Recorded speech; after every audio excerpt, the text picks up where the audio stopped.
Mindful Journaling CD. This CD is copyright 2018 by Charles Curtis, all rights reserved. This is a self-help CD designed for normal people with normal problems of living.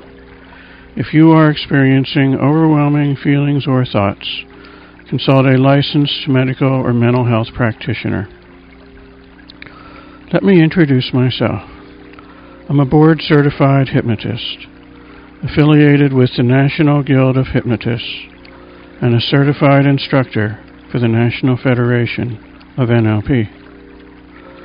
I've been doing stress management consulting since 1983, and am currently in private practice as a hypnotherapist and stress management consultant.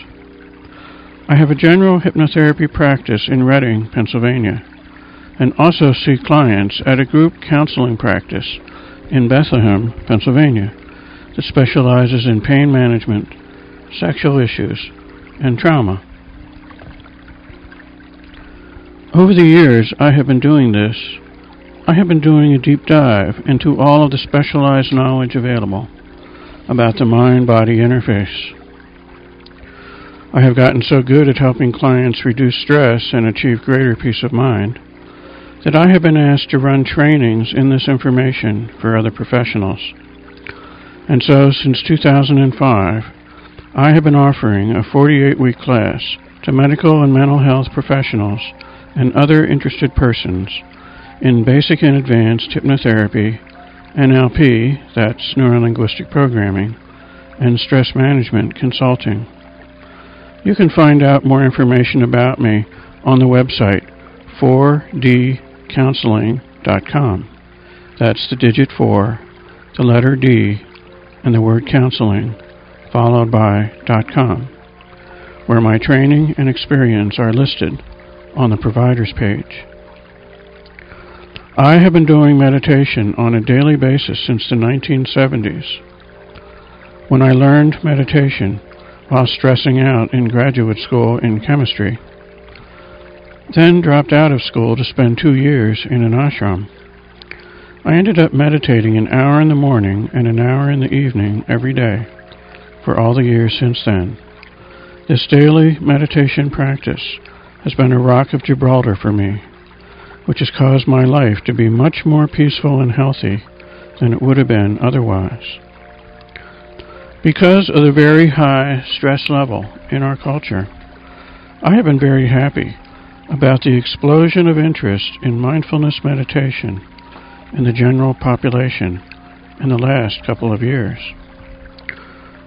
Part of my 48-week class is an 8-week module on mindfulness-based cognitive therapy, where I teach clinicians how to meditate themselves and how to then combine mindfulness meditation with the skills of cognitive therapy to help clients achieve greater peace of mind. Not only has it helped me achieve greater personal peace, but my evolving meditation practice has helped me eliminate a number of health issues from which I suffered earlier in life. Such problems as yearly allergy attacks in the spring and chronic sinusitis are completely gone, as are the chronic migraines I used to suffer from. It's been 40 years since I had a migraine or any other kind of headache for that matter, and I am very grateful for that indeed. I have used meditation and other healthy living habits to help maintain good health, and as a result I have only had to see a regular medical doctor twice in the last 43 years, once for appendicitis and once to remove impacted earwax. On those few occasions when my body has manifested a symptom of some sort, I have been able to return to health utilizing meditation-based mind-body methods. So I can personally attest that meditation as the basis of a lifestyle has real, tangible results. And I am so happy to go into drugstores now and see multiple publications on mindfulness meditation available to the general public as a modality to improve health. Because of my background, I know that there are many more meditations besides mindfulness meditation. and many more ways to practice mindfulness meditation than the most common form of meditation on the breath. A typical mindfulness training, such as that found in mindfulness-based cognitive therapy, includes training in the body scan and how to do breath meditation for 3 minutes, 15 minutes, and 45 minutes. Mindfulness trainers and publications like Mindful Magazine will then tell you to learn to do everything in your life mindfully, such as cooking, eating, movement like Tai Chi or Qigong, other forms of exercising, your job, child rearing, etc. But one form you don't hear about, and which is one of my favorite forms of mindfulness, is mindful journaling. Most people don't know much, if anything, about journaling. So what is journaling anyway? What are its benefits? And how is mindful journaling different from regular journaling? Journaling is the practice of recording daily observations about your life in some form. Traditionally, journals have used a handwritten format, but these days many choose a digital format. The most well-known journal format is a diary, which is simply a list of what you did today, coupled with any observations you choose to include. But did you know that many people journal for self-help, therapy, or spiritual development? Mindful journaling can be employed in all three areas. And you guessed it. Mindful journaling is, well, journaling done mindfully. What's the big deal? Well, I'll bet you didn't know that journaling has been studied extensively in the psychological sciences. There, it is called expressive writing, and has been the subject of hundreds of scientific studies. One of the most fascinating results that has emerged is that daily expressive writing causes a measurable and tangible increase in physical health. Journaling is also clearly valuable for mental health. Kathleen Adams, a licensed counselor who specialized in poetry and journal therapy, founded the Center for Journal Therapy. In an interview I obtained from her for a journal article, she called the spiral-bound notebook the 79-cent therapist, because daily journaling has such profound, positive psychological effects. Here's why. We have within us two nervous system responses. The sympathetic nervous system, which gets us physiologically activated and ready for action, and the parasympathetic nervous system, which calms us down afterwards and repairs any cell damage caused by the action. When an emergency happens, the sympathetic system goes into full emergency mode, called the fight-or-flight response. When the parasympathetic system then gains control after the emergency is over, the corresponding changes in the body are called the relaxation response. An old brain structure called the limbic system, which all lower animals have, all the way down to the lizards, contains the amygdala, which triggers a hypothalamic pituitary adrenal response when the brain detects that an emergency is happening. Adrenaline, noradrenaline, and cortisol are all released to mobilize the body for emergency action. Their combined effect is to increase blood sugar, increase heart rate, increase how much the heart squeezes with each beat, called contractility, shrink blood vessels, which raises the blood pressure, and relax the smooth muscles in the airways to improve breathing. When it is in that emergency mode, this lizard brain hijacks the body's resources, shutting down all non-essential systems until the emergency is over. This includes the gastrointestinal system, the reproductive system, and the immune system.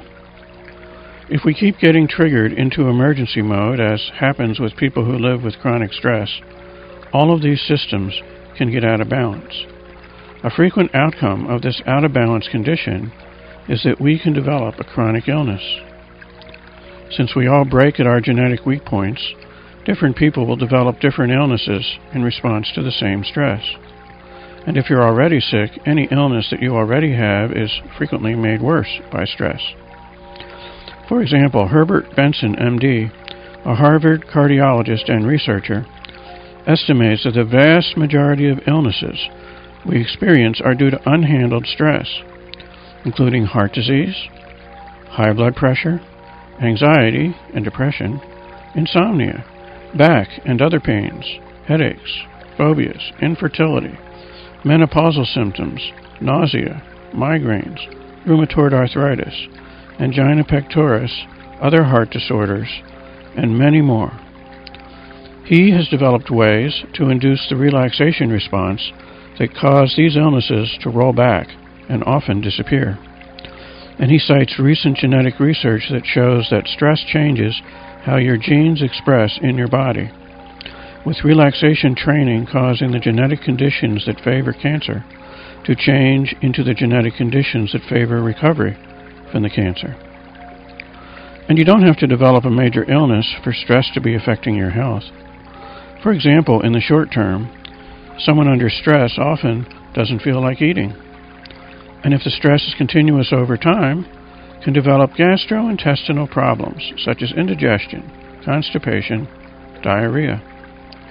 Continued stress can become the distress of irritable bowel syndrome, and learning how to relax can roll it all back. Similarly, it's harder for the female body to conceive a child when the woman is under stress, because having a child is not important when an emergency is going on, so the blood chemistry favors survival over conception. The immune system, which is so important for staying healthy, can be chronically lowered below normal functioning levels by continued stress. This leaves us open to health issues like colds and other opportunistic infections. More seriously, problems like certain kinds of tumor growth can occur, which the immune system would have been able to inhibit if it was functioning at full capacity. The bottom line is that once the body is in emergency mode, normal functioning is put on hold until the emergency is over. If the person is chronically in emergency mode, chronic health problems are on the way. Again, each person breaks at his or her own genetic weak point, which is why we end up with different kinds of stress-related illnesses, including the family illness. Long story short, stress is at the root of many chronic health issues, and stress reduction can therefore have a huge impact on both short-term and long-term health outcomes.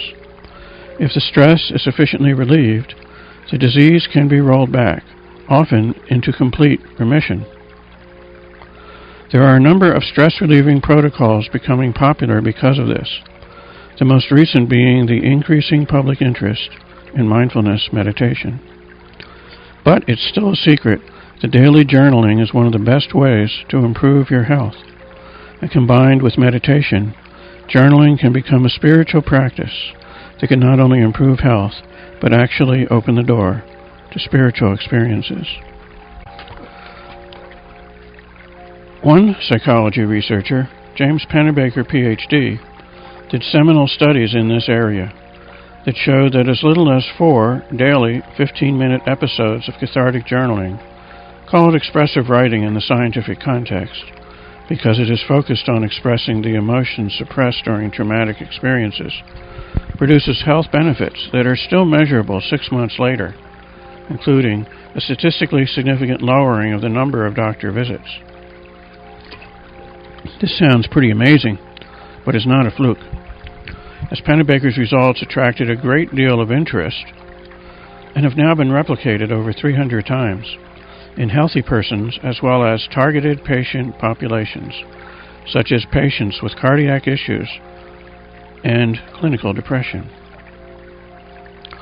You don't have to be sick to benefit from expressive writing.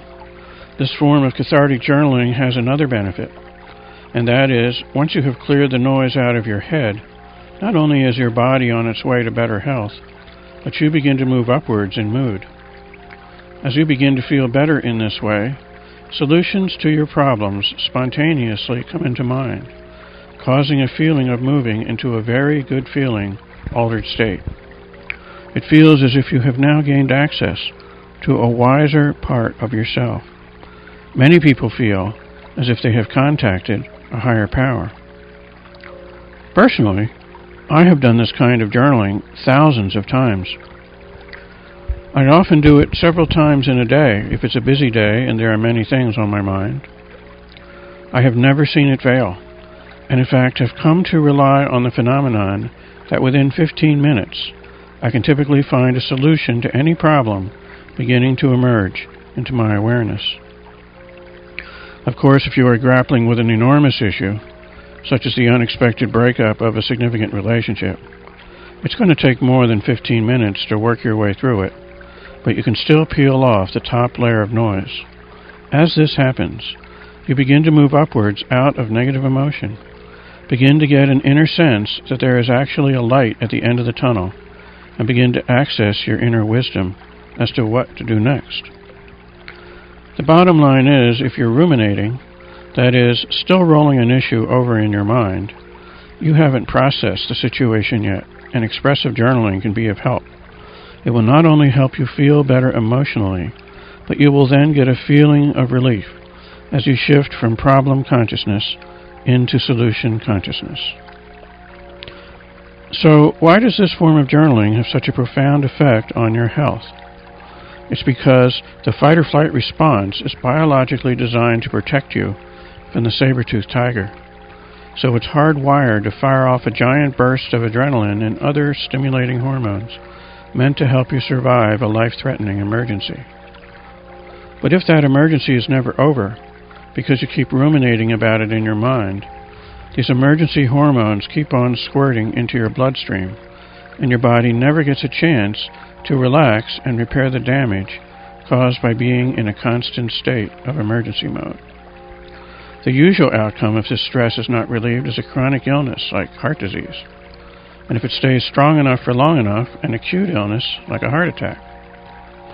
If you drove your car with the accelerator pedal pressed all the way down constantly, your car would wear out faster and even break down, and that's what you're doing to your body if your stress continues for days, weeks, or longer. It has been shown scientifically that mindfulness turns down the stress response. In meditation training, we learn how to turn down the stress response by triggering the relaxation response. Our inner experience changes when we enter mindfulness. While the drama of life is still unfolding in front of us, we feel enough of a distance from it that we're not feeling drowned by life's events. Instead, we're standing behind the waterfall. When we enter the altered state of mindfulness, our rumination vanishes and is replaced by a peaceful feeling of calm. Bodily tension relaxes, and the body begins to come back into a healthy state of homeostasis, where it can begin to heal. And mentally, you find yourself able to handle what's going on in a more objective, more intelligent manner. One thing I do is teach medical and mental health professionals how to do mindfulness-based cognitive therapy. Here, mindfulness is combined with cognitive therapy, which is short for cognitive behavioral therapy, also known as CBT, which is the most popular psychotherapy for achieving greater peace of mind. If you've ever known a depressed person, you've probably noticed that their self-assessment is unrealistically negative. Often they are a talented and resourceful person who is telling themselves the lie that they are no good. In CBT, we learn that thoughts are not facts. That is, just because you are thinking that thought, such as, I'm no good, and feeling the feeling of depression and worthlessness that comes with that thought, it does not make that thought or feeling true in any way. But it sure feels true, because the hormones are distorting your perception. Here, you are not attacking somebody else, as the fight-or-flight response was designed to do. Here you are attacking yourself by overreacting to something in your world, by telling yourself you are a no good person and that there is nothing to live for, which is why those who are severely depressed can commit suicide. In CBT, this distorted self-assessment is called a cognitive distortion, and the aim of CBT is to replace that distorted assessment with a more realistic assessment that feels much better when you think it. A cognitive distortion is always linked with an upsetting emotion. This bad thought / bad feeling combination is fueled by the fight-or-flight response, which, because it is hormone-based, makes it seem as if this unrealistic self-assessment is actually true. Unfortunately, because fight or flight is designed to deal with emergencies, it puts you in a state of mind where the person you are upset with feels like the enemy. Because fight or flight hormonally convinces you that a life-threatening emergency is happening, it makes you feel justified in committing violent action. It makes you, in that moment, capable of hurting, killing, or destroying the other person, if not with action, then with words. While you are in the grip of this insanity, you may physically or emotionally hurt your spouse or children, commit a sexual assault, or participate in a violent action such as mob violence, and feel, at least in that moment, completely justified in the harm you have caused. All violence is caused by this hormone-fueled flood of neuropeptides linked to "I must hurt, kill, or destroy to save myself" thoughts and behaviors that seem reality-based in the moment, but never actually are. As the famous Buddhist monk Thich Nhat Hanh wrote so eloquently in his book, Peace is Every Step, if humankind is ever to become more peaceful, we have to get the violence out of our thinking, both individually and collectively. To do this, we have to, number one, drop out or fight or flight, so the violence-inciting hormones are no longer circulating in our bloodstream. And then, number two, replace this with a calm, peaceful state of mind, where the chemical soup in our body is health-giving, and the solutions we come up with are constructive and nurturing. Have you ever had your button pushed and found that you got instantaneously triggered, experiencing a rush of anger or fear, and from that overreactive state of mind, said or done something you later regretted? That's because the fight or flight part of our brain, the older survival lizard brain, is designed to instantaneously jump to a conclusion as to whether what's going on is an emergency, and then to immediately go into action if an emergency is detected. To survive a true emergency, this conclusion must be instantaneous. So our brains make this decision based on a very small amount of information. For example, if the vehicle next to us on the highway begins to edge into our lane, we instantaneously feel a rush of adrenaline to increase our awareness and instantly shift our car away from the danger.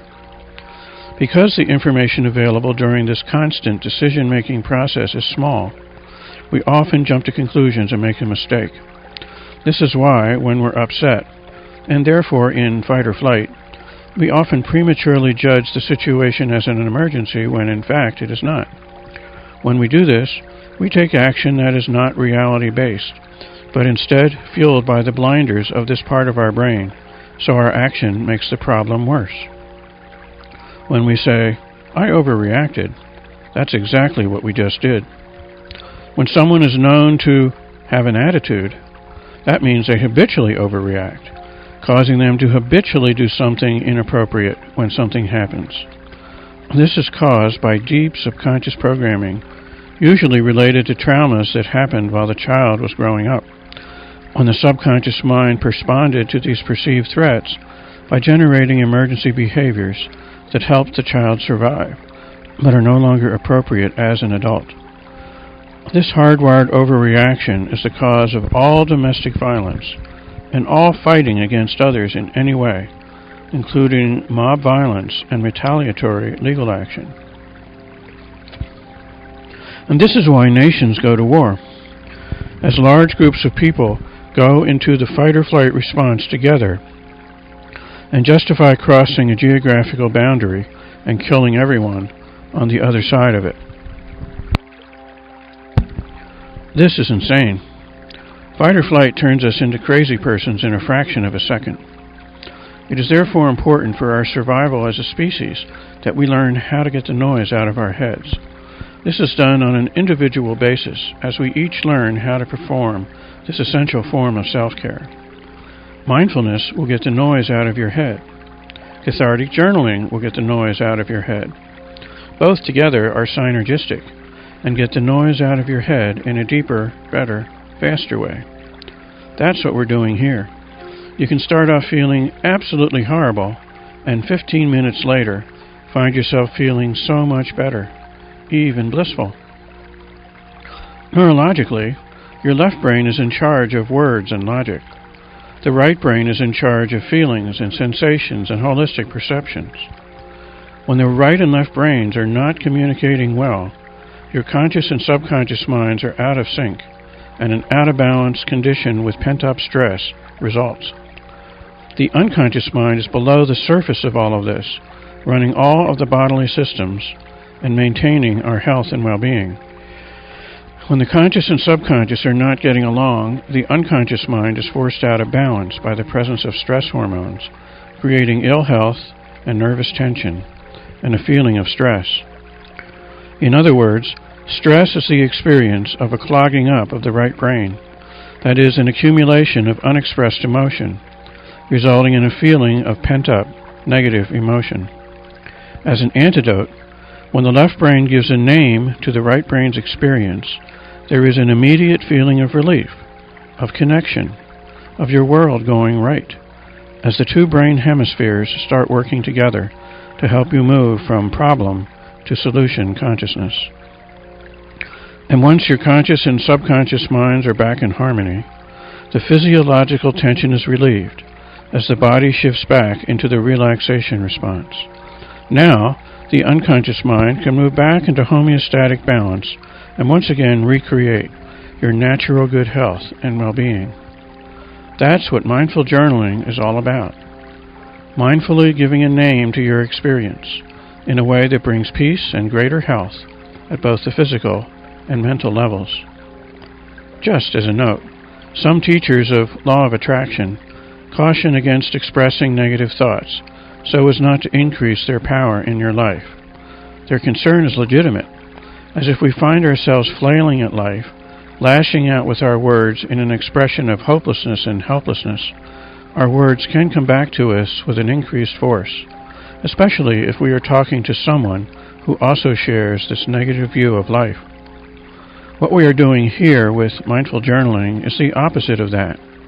When we give a name to our experience, even if it feels bad, especially if it feels bad, with the intention of releasing this burden forever and moving upwards in consciousness.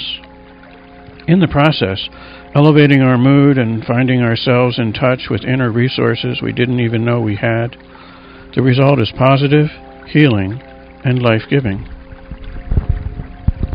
The rest of this CD is devoted to guiding you through this experience of mindful journaling. Track 2 helps you prepare for the journaling experience.